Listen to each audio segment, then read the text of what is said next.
మేమెంత అల్ప సంతోషంలో ఉంటే మాకెవరైనా ఒక మాట ఇచ్చా అంటే అయిపోయింది, అమలైపోయింది అన్నట్టు మేము ఆ రకంగా ఆలోచిస్తాం అధ్యక్ష. ఈ శాసనసభలో మొట్టమొదటి రోజు కూడా ఈ 42% మీద చర్చ జరిగినప్పుడు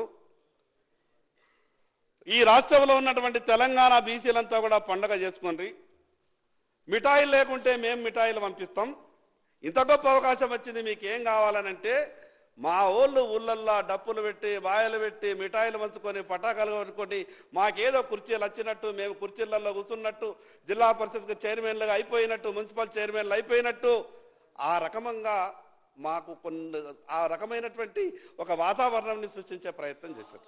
అధ్యక్ష, నేను ఒక విషయం అడుగుతా. మా ఆదిశేనన్న అంటే నాకు చాలా గౌరవం అధ్యక్ష. మున్నూరు కాపు సామాజిక వర్గం నుంచి వచ్చినటువంటి మా ఆదిశేనన్న ముఖ్యమంత్రి స్థాయిలో ఉండేటటువంటి గుణాలు ఉన్నాయి అధ్యక్ష. కానీ ఈరోజు ఏమైంది అధ్యక్ష, మా పరిస్థితి ముఖ్యమంత్రిగా ఉండి ఈ రాష్ట్రాన్ని నడిపించేటటువంటి శక్తి ఉన్నా ఆ మంత్రివర్గంలో మాకు అవకాశం లేకుండా పోతుంది. ఎవరికి చెప్పుకోవాలి అధ్యక్ష ఈ బాధలు? కాంగ్రెస్ పార్టీ నుండి వాళ్ళు చెప్పుకోలేరేమో, కనీసం దూరం నుండి చూస్తున్నటువంటి మేము మీ బాధను అర్థం చేసుకోగలుగుతాం.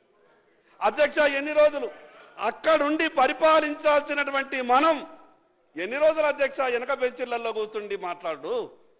అక్కడ ఉండి ఈ రాష్ట్రాన్ని, అక్కడ ఉండి ఈ తెలంగాణ రాష్ట్రాన్ని పరిపాలించాల్సినటువంటి మనం వెనక బెంచ్లో ఉండి మద్దతు ఇచ్చేటటువంటి విషయంలో కొంత ఆలోచించాలా.